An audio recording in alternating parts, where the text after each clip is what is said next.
Tom Brady getting it done one more time, and joining us now is the man who knows a little something about Tom Brady, the head coach of the New England Patriots, Coach Bill Belichick. Coach, first of all, thank you for being with us, but I understand why you're with us, because of your relationship with the guy sitting next to me, King Charles Barkley. How in the world do you guys know each other?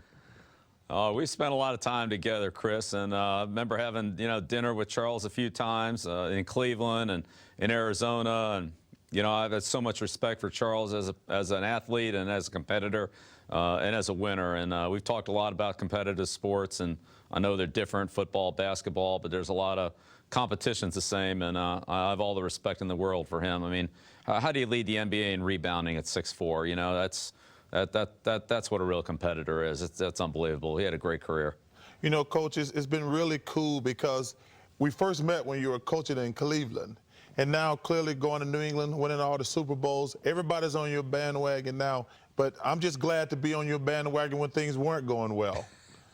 Hey, and I really appreciate that, Charles. I remember our dinners there with Mike Fratello, and we had.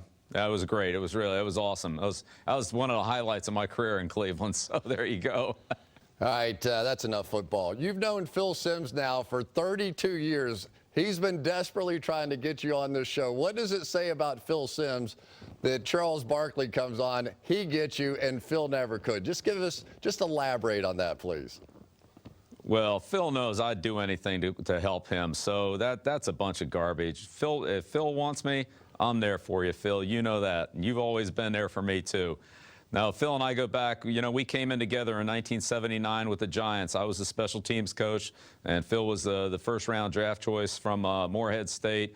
And I think after a year or two, nobody wanted either one of us. But luckily, we were able to survive, and we had some great success together. And, he's a good friend. I have so much respect for what Phil has gone through and what he's accomplished as a player and what he's added to the game of football. And Chris, I feel the same way about you. You go all the way back to when my dad tried to recruit you to come to Navy. I don't know why you didn't take that offer, but it's Coach, Chris, you went to Florida, didn't you? Yes, I did. Coach, the reason he went to Florida, Navy had a salary cap.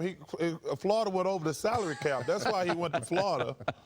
We just were wondering around here, if you had Charles Barkley on your team, exactly which position would he play? Well, I play him at tight end. Great hands, smart guy, knows how to get open, can catch the ball. He'd be tough in the red area, and we use him on some crackback blocks.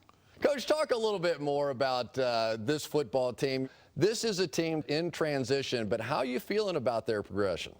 Well, we're a third of the way through the season. We got a long way to go. I think we've done some good things, and we've had our moments. I thought that the win against Dallas was, a good, tough win for our football team that, in all honesty, we haven't had a lot of those lately. What do you come out on coaches having to shake hands after the game?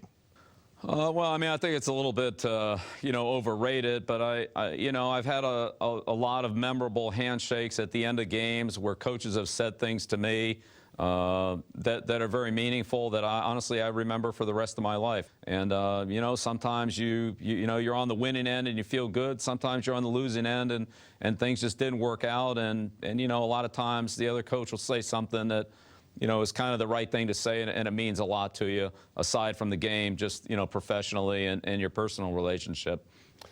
We have both Mike Lombardi and Warren Sapp on this program as well, and we were just wondering if you might take this opportunity to throw Mike Lombardi under the bus for not drafting Warren Sapp. It's been an ongoing discussion on this show for a lot of years. Just wonder if you could fill in the blanks for us. Yeah, well, that's absolutely not true. Mike loved Warren Sapp, as I did, and it was one of those situations really where the two of us got overruled by some other powers to be in the organization on that day.